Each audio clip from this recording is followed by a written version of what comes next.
Good morning. Everybody, same routine, just raise your hands and we'll go ahead and get started. Let's start on the left with Colin here. Hey Ryan, saw a little bit of Will Sanders on the left side, Will Conformity at guard, and Michael Carroll at right tackle. Curious about especially last few weeks to make that happen. Yeah, Wilkin obviously has the athleticism to play inside and the size. So I think there's a couple things that happen for Wilkin in there. He is natural pad level because he's got his hand in the dirt, and he's got a good base and wide frame. So he's really done a nice job in there. So we're going to keep, working on that and expand. As long as he can stay right-handed, play on the right side, I think that the transition for him is easy.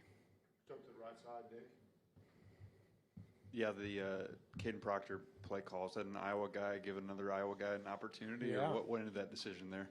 Well, I mean, KP, first of all, any play like that, the only way I do stuff like that is if it's guys that I trust. And obviously, Jeremy Bernard, KP are guys that are trustworthy, and they know if they trick off the rep in practice or, they're not good with the football and they're not secure, then we just won't do it. So KP took it very seriously.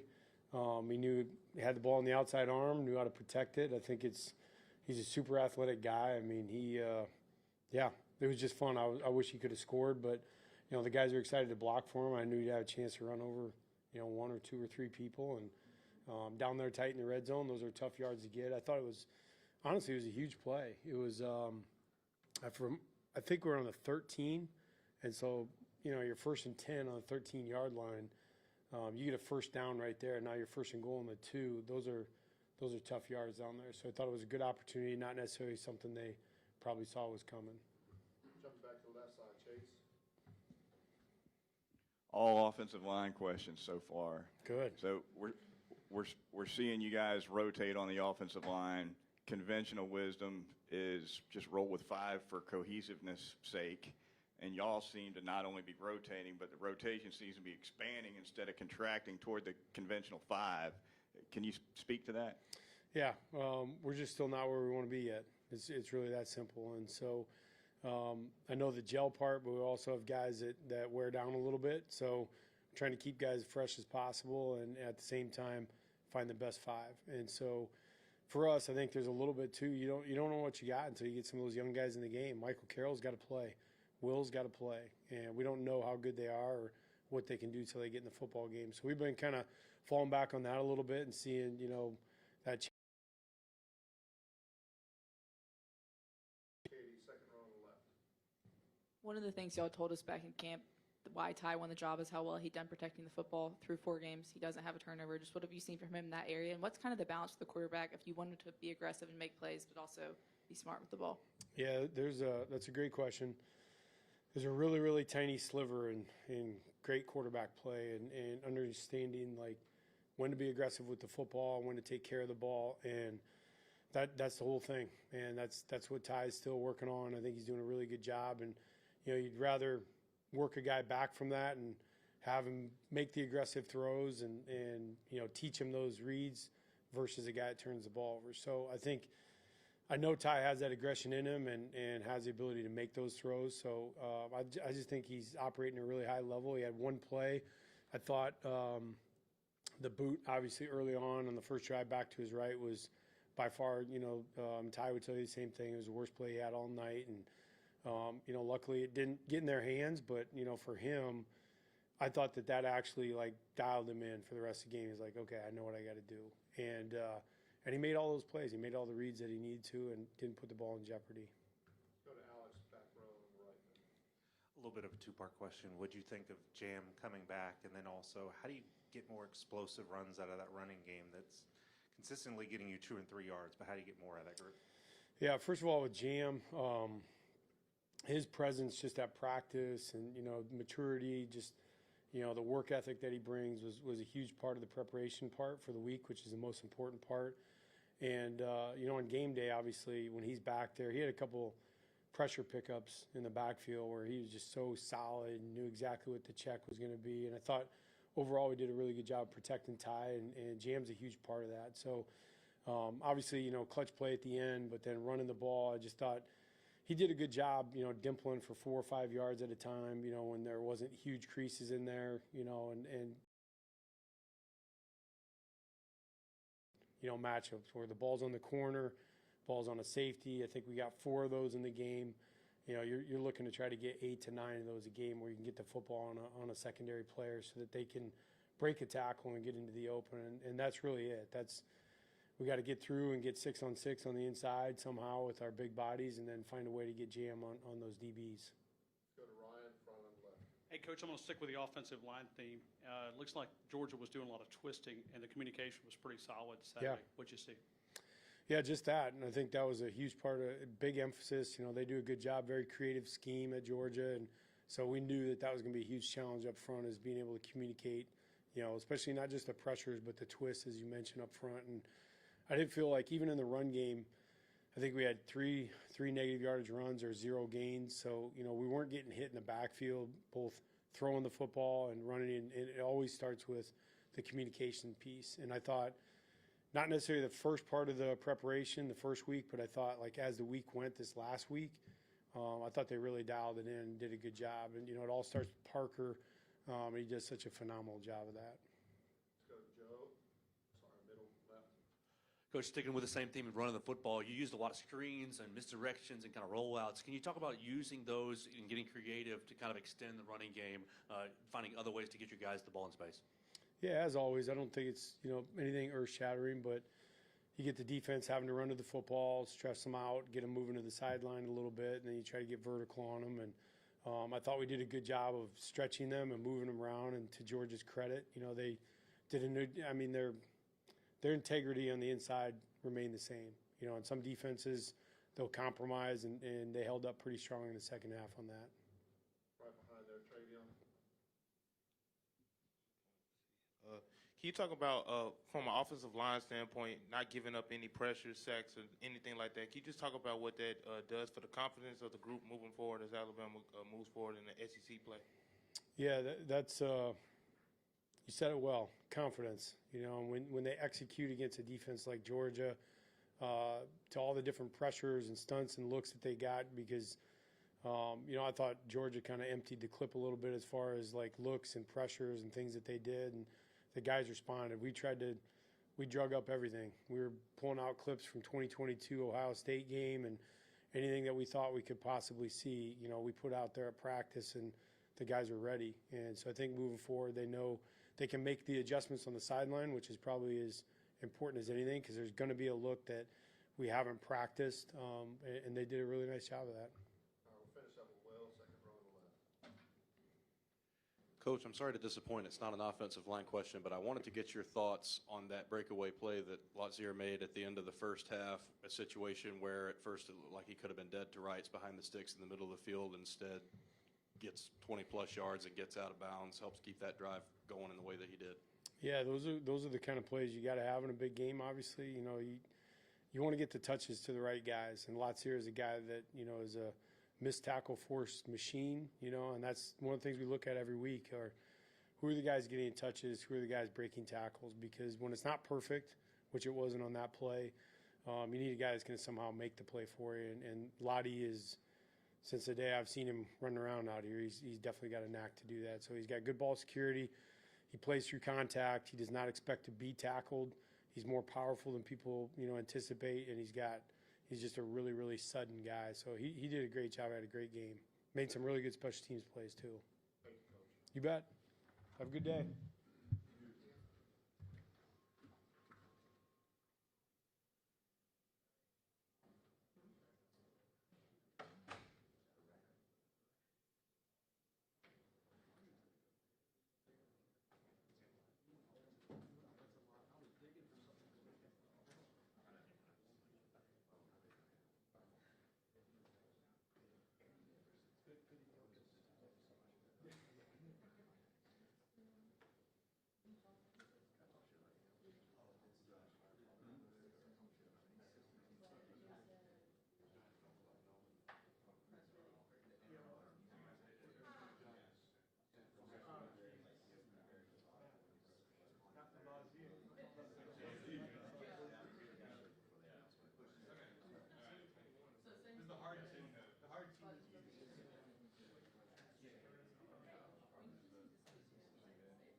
Okay, looking back on the game on Saturday, certainly proud of the effort of our players, a sense of urgency to lock your jaw and handle adversity. I thought we did that well. We faced some early adversity in the game, a couple explosive plays that we gave up, and I thought our players just stayed very locked in. Our sideline was fantastic in terms of the just how locked in our players were. The communication between players and coaches is what a sideline should look like, and I thought we took steps in the right direction there. We said we wanted to handle their perimeter game. That was something that they had done a really good job of. I think, we talked them in and out of a lot of different things off the perimeter, just with pre-snap alignments. So for the most part, we did a pretty good job there. But one of the things that we had to say, what we talked about as a key to victory was when the ball declares, we've got to take the air out of the ball. And I thought on the interior run fits, for the most part, we did that. But the ball rolled off the edge and created, 6 explosive plays for 171 yards. Outside of that, we had 26 rushes for 55 yards. So they averaged 2.1 yards per carry in those 26 plays. But those 6 rushes that the ball got outside on us, and we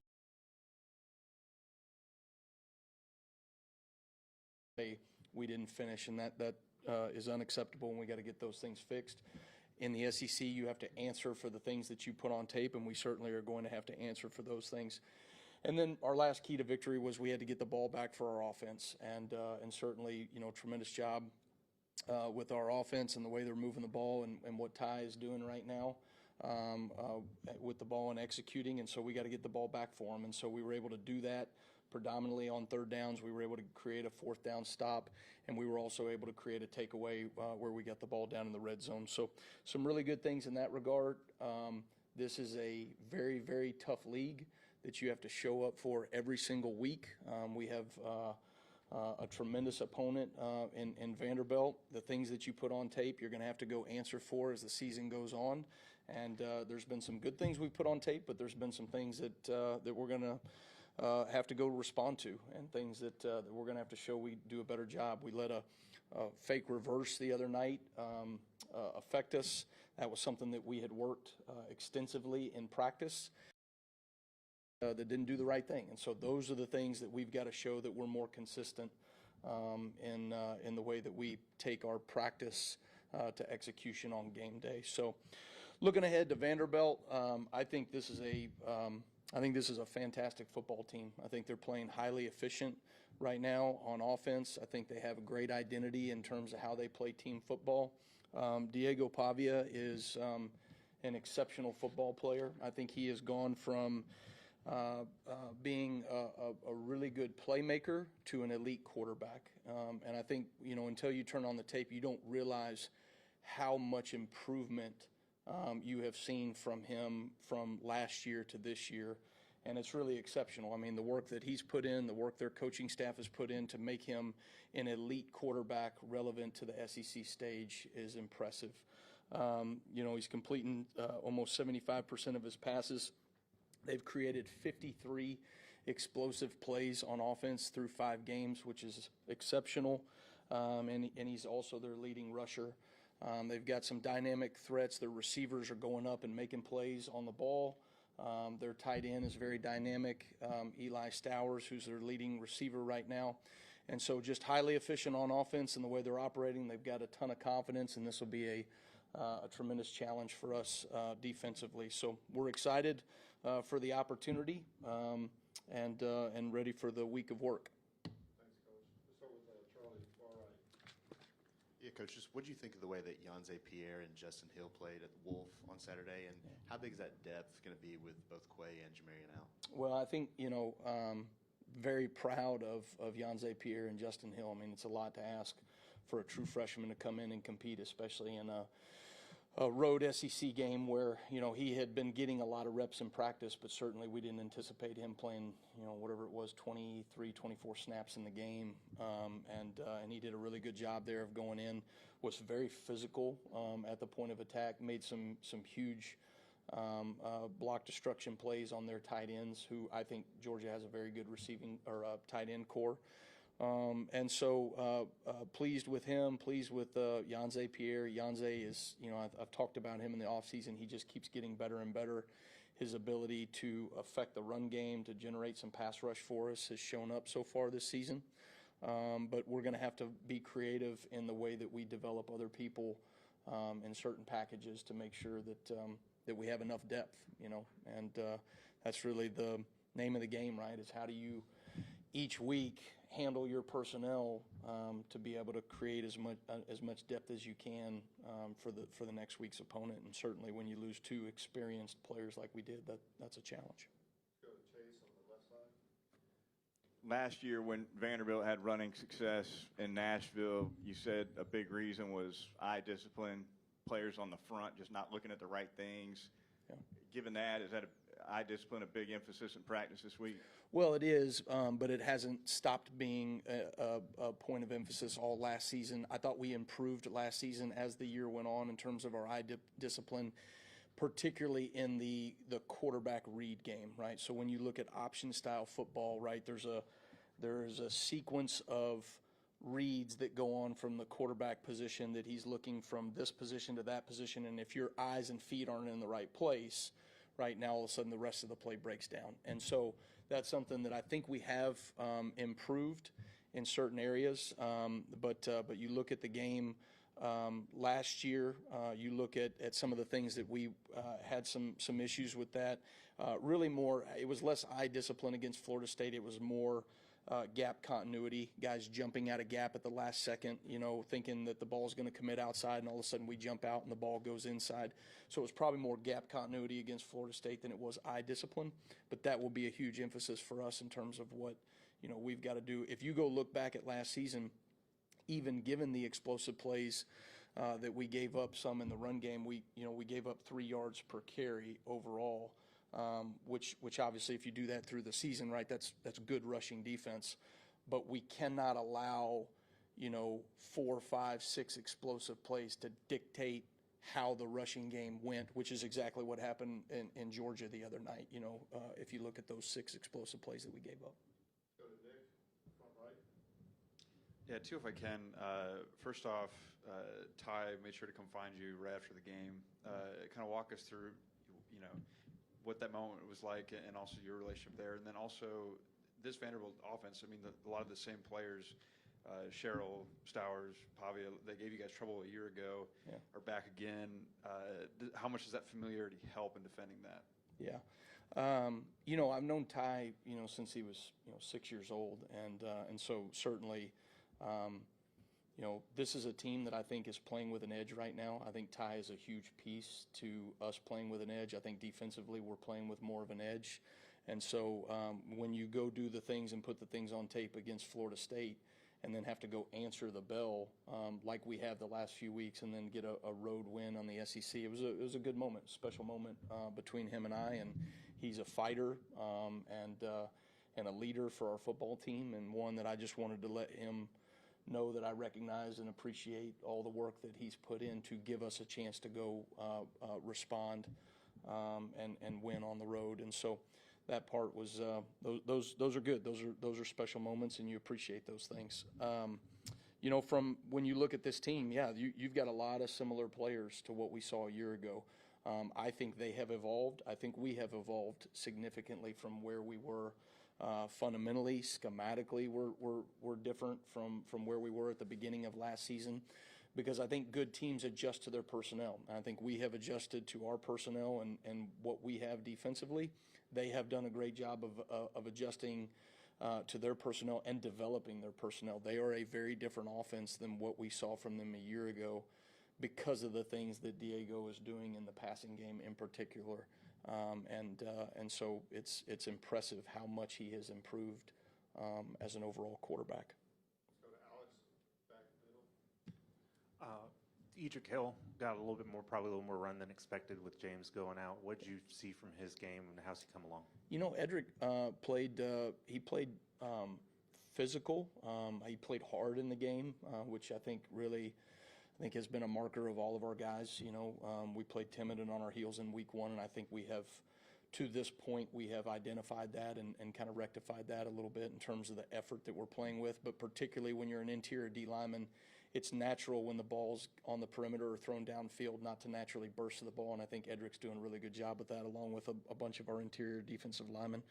You know, some of that youthful interior D line is critical. I mean, you know, gosh, it was an area of concern going into the season, right? That we had, you know, youthful players that were on the interior that were going to have to step up for us. But then all of a sudden, you know, you lose Tim Keenan, and then Jeremiah Beeman goes down, which, you know, makes for a very difficult situation.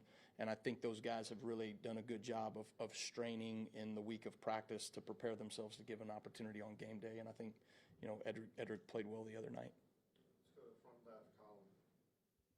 Hey, Ken, who would you say has improved the most as a pass rusher over the past few weeks, and kind of what, I guess, schematically or at the line of scrimmage specifically, I guess, gives reason to the improvement? I think, you know, Jan Pierre has consistently gotten better as a pass rusher, and that's one area that we need. Where I'm excited about, you know, some of the things that he gives us from a pass rush standpoint. I think LT Overton, from where he was a year ago in generating, you know, quarterback hurries to being able to finish in the backfield, not only on the quarterback, but he's also finished in the backfield on a number of run plays as well.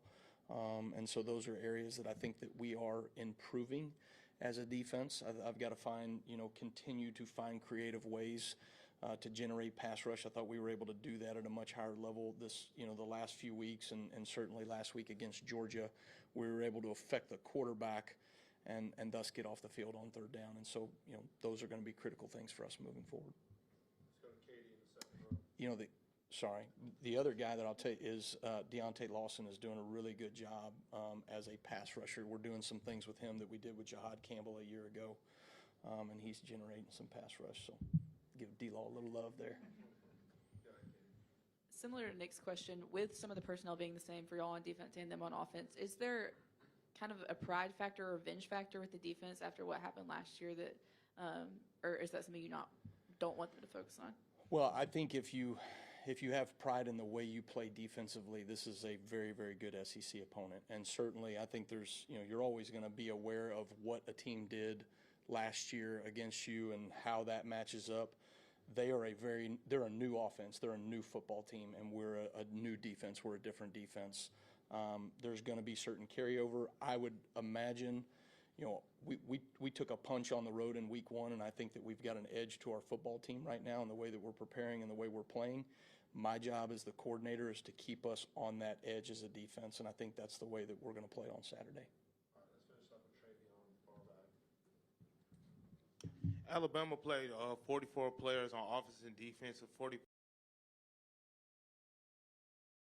able to have in those players as they step up in those moments and fill in through, whether it be injury or just fill in general. Yeah, you just mean, we're playing a number of players from a defensive standpoint. You know, some of that, right, you know, are situations where, you know, barring injury, a guy has to step up in his role, and that's something that, you know, credit to our coaching staff for getting some younger players ready to go play in those moments. You know, I think we do have a number of players. There's not a guy on our defense that's playing perfect right now. Everybody is making mistakes. Everybody has things that they need to fix and improve upon. But I told our guys, good teams improve, and that can be for older players like Tim Keenan and Deontay Lawson. That can be for younger players like Justin Hill that just had more snaps than he probably anticipated playing in Athens. But good teams improve, and if we will have a sense of urgency to improve, and you show those things in the week of practice, you get to participate on game day. And I think that we've got a number of younger players that are doing that. Some guys on our two deep that belong on the field and have earned reps for game day. But to me, this will all come down to, as we navigate through SEC play, who improves the things that you put on tape from week 1, 2, 3, 4, and whatever this is right now, 5 for us, but 6 overall. versus the teams that don't improve and fix the things that they need to. And so I think we're taking steps in the right direction right now, but that will be the key to success. All right, thanks, guys. Roll Tide.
All right, we'll have Coach DeBoer make an opening statement, and we'll go ahead and take questions. If you have questions, just stick your hand up, we'll get to you. Whenever you're ready, Coach. You bet. Good morning, and just a couple things about Georgia. Just a good win for our team. I feel that's really what it was. It was a team win, both sides of the ball, and special teams as well, all being involved in how we got it done. And wasn't perfect by any means, and sometimes a lot of times in those type of games, it's going to be ugly at times. And so it's just a matter of continue to play hard, be resilient. That our coaching staff did a really nice job of putting a plan together, and our guys really buying into that, and bye week, and just staying the course and staying focused, and the build up to the game not being so much on the front end, but really emotionally and mentally getting prepared for the right time, late kickoff on a Saturday night, and just a great environment there. And I think our guys rose to the occasion. I appreciate how they handled all the adversity that came their way. So they left it on the field. That's what I ask of them. Ask them to empty the tank, and they certainly did that. So they played for each other. I think that's been one of the themes that they've really focused on, and everyone's counting on them to do their job. And if they don't do their job, they're letting their teammates down. And I've actually asked them, to really understand that piece, as far as that I'm counting on them, and understand they're counting on me too. And so a lot of young guys continue to get more and more experience, both sides of the ball, playing a number of true freshmen, and their experience is, I think, from week 1 to now through 4 games, really showing up, and we're going to continue to need those guys, and some redshirt freshmen as well that playing a lot of, really important towards our success. So appreciate the fans that went over there to Athens and supported us, and obviously coming back home to Bryant-Denny, place that it's just a great vibe, and we're going to need everything they got against a very good Vanderbilt team here coming up on Saturday. So Coach Lee, a ton of respect for him. I've known him for a long time.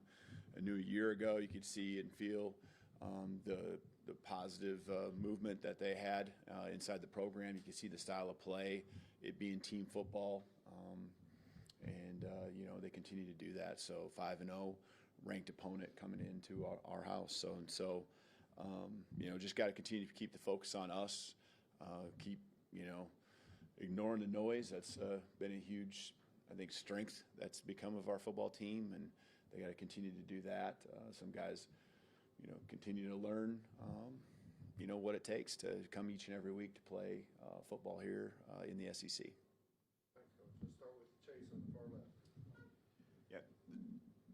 There's a perception that the win over Georgia last year created some overconfidence and it resulted in the team not taking Vanderbilt seriously enough just 7 days later. Is that fair? And if not, how do you see it? Yeah, I mean, I'm not going to argue against that. You got to handle success, and you got to come back every single week in this league. And I've talked to, every coach I talk to at midfield, that's what the conversation's about. Is here you go again, and you got to reload mentally, physically, emotionally to during the week, get prepared at the highest level you possibly can, and go play ball. Physically, it's going to be a battle, and mentally, you got to be ready to respond. And so, we didn't handle success, however you want to put it, last year well. You can't argue that. I also think that they did a nice job executing in critical times and made plays. And so, no different this week, right? We and our success that we had on Saturday, none of it matters. None of it carries over. The third down stops, the third down execution on offense, it doesn't matter. Points don't carry over. Every game's its own game. There's new matchups that are going to be presented in this game that were different than last week. And so, just like I talk about every play being its own play, this game is its own game. To the right side, Charlie. Yeah, Coach, after the game on Saturday, you talked about how you got to continue to get better in the run game. Just what does that look like? How do you accomplish that? Yeah, I think, I feel like it is taking steps, and I think it's on both sides of the ball, just better execution. Guys understanding the job, but just keep executing. And I think there were some times where we were closer, but you didn't see it necessarily lead to these eye-popping numbers or these explosive plays. But I think there were times when, especially at the end of the game, third quarter were 4 and 5 yard runs, and at the end of the game, the last drive on first down, getting 7 yards when you know that's what's going to happen. It's going to be a run play, and then getting a first down and then doing it again and getting 5 on the next set of downs. Those are important and hard yards, and so. The execution just from the beginning, we want to continue to keep better. It starts with a mindset that's what it's going to take every single week. And so just to practice, reps is what it's all about. Go to Katie on the left. Sorry, I just got distracted because I was writing something down. What do you think you haven't turned it over through the first 4 games, just what do you think has led to the success in ball security, just overall on offense? Being intentional. Repetitions in ball security circuit that we do every single day. Showing our players. We showed clips during the bye week of other teams losing games and moments where, just a little bit of the elbow not being tight enough to the rib cage, or, even a player having it high and tight, but it just not being tight enough, locking the wrist, and, technically doing the things just on such a high level all the time, and being real truthful and showing times in practice or showing times in games, where there's a time or two where those fundamental things aren't done perfect. So it's being intentional. It's being intentional on running to the ball defensively to cause those turnovers too. And so it's effort, it's fundamental, and I think our guys are really understanding that you win and lose games because of those things, and it's one of those things that was one of our 3 keys to victory was winning the turnover margin. We did that. Let's go to Nick on the front right. Yeah, you also won the penalty battle, if you will, and that you had fewer penalties. What can be carried over from that performance in minimizing penalties moving forward? Yeah, and to do it on the road in that environment, just proud of the guys, the way they continue to just stay the course, and I know they got it in them. I know that the want to is there, and so not living in the gray area. That's been a common theme for us going back to February when we really broke all the ways that things you needed to do to win, and when we worked on the category of penalties, focusing on where we fell short a year ago, focused on other teams and NFL teams, college teams, just making sure we covered all the scenarios, and it's you're never going to cover all of them. New ones pop up all the time, and so just doing your best to really make sure the guys understand that you can't relax for one moment. You know, you get on the boundary, you get on the sideline. You got to be smart. You know, you got to figure out can I hit him or not? You know, on the quarterback. You know, just locked in on the cadence, and when there's noise, just like we had on Saturday, guys did a nice job just focusing on what we repped and locked in on doing their job. Go to Emily Grace, front left. Hey, Coach, can we get an update on Quay and Jamarian? Yeah, Quay. So Quay, he has a broken foot and surgery and everything, and so he won't be out for the season, but he'll be an extended amount of time here. And then Jamarian, just with everything, he'll be out for the season, and so that's unfortunate. Just love both of those guys, but Zebo, as we refer to him, Jamarian's just. He's going to have a healthy recovery. He'll recover fully, and so that's the main thing in the big picture of everything. But unfortunately, we won't have him back this season. Colin on the front left. Hey, Kalen. It seems like Ryan Williams over the course of the last few games, whether it's with drop passes or got a little flack about blocking ability against Georgia, has gotten some criticism. I'm curious about what you've seen from him, how he's handled that criticism, while also what your message to him has been over the course of the last few games to kind of overcome. Yeah. I mean, he knows he's just got to keep progressing, keep developing, keep working. And so, what I know I see on the football field in practice every single day is a guy that is working hard at it. And so we know how skilled he is, how big of a threat he is anytime he's on the field. And, I thought he responded well. Had some nice catches and third down conversions. Had a ball late in the half there that was an explosive that helped us cross midfield and put points on the board. So I thought his response was really good, and he stayed focused. And I think really what he's locked in on is the team.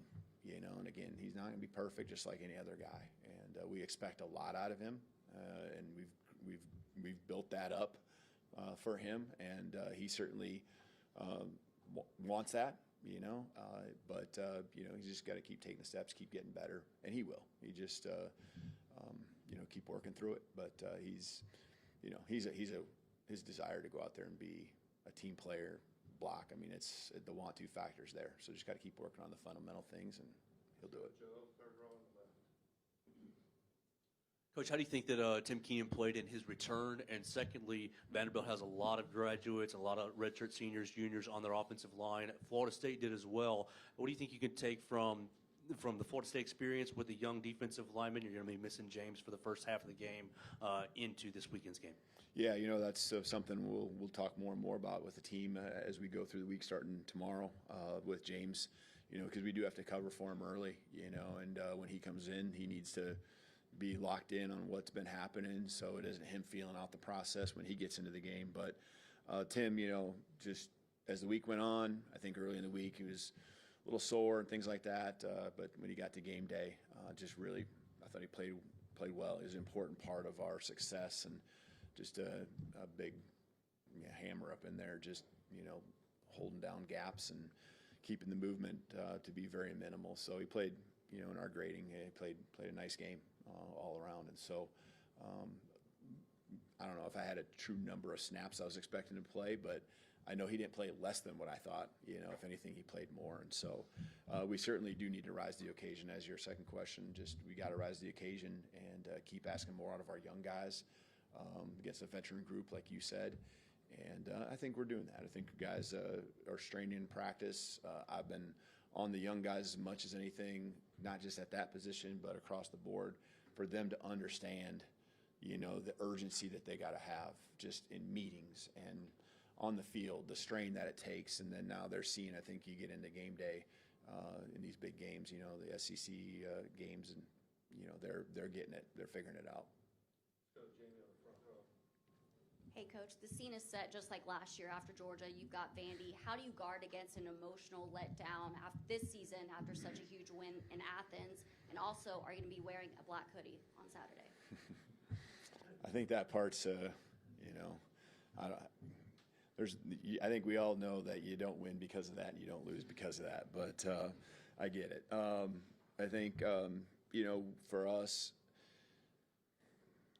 you got to learn from what you've been through, right? And so the handling of success last year and then what had happened for the different reasons it happened, and then where we're at now and the opportunity that we have in front of us and what we've gone through, you take your past experiences and you have to just keep learning, and you got to keep understanding how we got our feet somewhat underneath of us, okay, and have a little bit of momentum, okay, and it's just really, again, being intentional. I've referred to that in different ways here, moving with purpose. That's a common theme right now, and just the energy and the edge that our guys have played with the last 3 games. We cannot lose sight of how important that's been. And we know every team that comes into our place, every team we play, is getting amped up and excited to play Alabama. And we've got to take on that challenge, not just on Saturdays, but, Sunday through Friday, and be ready to go. Back right, Jonathan. Hey, Coach, the response to the adversity your team faced on Saturday just appeared to be night and day compared to some of the recent road games. What do you think the biggest difference was? Having gone through it and just continuing to not make it bigger than it is, keep it simple, but having gone through it and talking through it and just staying positive. I guess on the sideline, the best way I can explain it is I didn't ever feel when one side of the ball or the other was struggling, or couldn't finish a drive offensively, or had a letdown defensively, and you're frustrated because of an explosive run or something. I felt like it was all about the next play. I felt like it was all about, man, I want to get back on the football field, and I know we can do this, and I'm going to just keep locked in on my job. And then each side of the ball, trusting the other one, is going to just give it everything they have and leave it on the football field. And walking out of there, I don't think we were going to have any regrets on anything, because they were going to leave it out there. And so that's all I can ask of them, is just to give 100% effort. And when 99 out of 100 isn't good enough. It's got to be 100 out of 100, because that's something you can control. And so we've been pointing those things out whenever we fall just a little bit short. It's not okay that you gave 100% on all these plays in practice, and this one play, woulda, coulda, shoulda, that's the one that's going to hurt you. It's the one that's going to kill you. So just proud of the way the guys have responded, and I think the game certainly showed that. It felt that on the sideline. We had less guys travel. We have less staff on the sideline. And so it was about those 74 players. It's about the coaching staff. And it was, these guys kind of adopted an us against the world mentality. We got 2 more questions left. We'll go to Alex first, and we'll finish with Matt. Speaking of responses, what did you see from Connor after that missed field goal, and how would you just sort of assess the special teams plays through 4 games? Yeah, I think that kick in particular, I think we got to have better execution all the way from the snap to the hold to the kick. All 3 of them could do a little bit better and cover for each other. The kicker obviously can recover and help make it better, and it wasn't that much error on the other guys to where he couldn't make up for it. But they all 3 with that execution, I think, can do a better job. He's been solid, I think, again, as a special teams whole. I think the real slip up was against Wisconsin with a couple things with the kickoff, and again, we put ourselves in that spot to where we had to kick from our own 20 and cover a lot more space.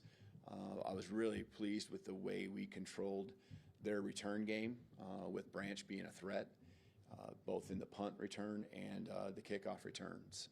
And so we had a squib opportunity. We pinned them deep at the end of the first half, didn't let up in any way to give them any life there to feel like they could go down and even get 3 points on the board. Kicking off, after we held them deep on the first one that they tried to return.